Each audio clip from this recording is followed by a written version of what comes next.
Урматтуу мекендештер, чек арада тынчтыкты көздөп, стабилдүүлүктү сактап калууга күчүрөгөнүбүзгө карабастан, айрым чагымчыл күчтөрдүн кесепетинен улам кыргыз-тажик чек арасында калабалуу окуялар башталып кетти.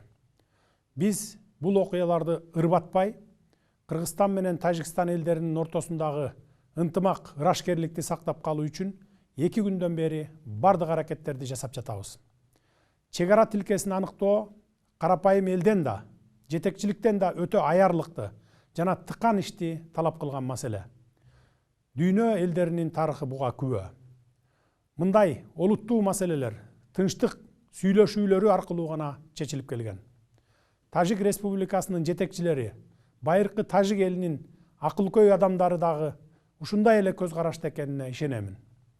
Биздин элдерге тынчтыкты сүйүүчүлүк, бирин-бири урматтоо мүнөздүү. Буга биздин көп кылымдык тарыхыбыз далил. Эки элдин достугу Манас эпосунда Манас атабыздын Каныкей апабызга сүйүүсү, арзуусу аркылуу чагылдырылгандагы тегин жерден эмес. 21-кылымда Кыргыз менен Тажик элдери ынтымакта жашоонун өрнөгүн көрсөтүүгө тийиш.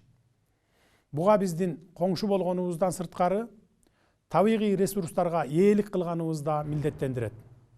Мен асыресе суу маселеси жөнүндө айтып жатам. Себеби Кыргызстан менен Тажикстан таза суунун запастарына ээлик кылуу жагынан алдыңкы орунда турган өлкөлөрбүз.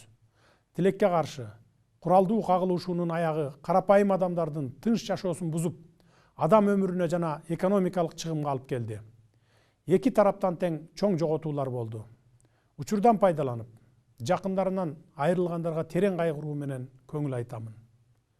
Мекенчегин коргоодо жан аябай салгылашып курман болгон жоокерлердин эрдигине таазим этемин. Согушту башташ оңой, токтотуш оор деп айтылат. Тынчтык жана бейпилдик баарынан кымбат. Бир нече жылга созулган жарандык согушту баштан кечирген Тажик эли дагы муну жакшы түшүнөт деген ойдомун. Улуу Орозо айында мусулман калктарынын кырды бычак болуп кырылышып турганы жакшы жосун эмес. Ошондуктан бардык тараптарды тынчтыкка чакырамын. Азыр эле Тажикстандын президенти Эмомали Шарипович менен эки тараптуу сүйлөшүүлөрдү жүргүздүк. Чек аралар жана башка бардык маселелерди тынчтык жана сүйлөшүүлөр жолу менен чечип алалы деп келиштик. Эс тутумум жаңылтпаса, мындан 16 жыл мурда бүгүнкү күндөгү көйгөйдү эскерттим эле. Тагдырдын буйругу менен дал ушул көйгөйдү чечүү менин өз мойнума туш келген экен. Кудай буйрса, жакын араларда чечишип алабыз. Учурдан пайдаланып, Баткенге барабыз, элибизге жардам беребиз деп демилге көтөрүп жаткан жаштарыбызга, мекенчил жарандарыбызга ыраазычылык билдиремин. Жана эмоцияга алдырбооңуздарды суранып кетемин.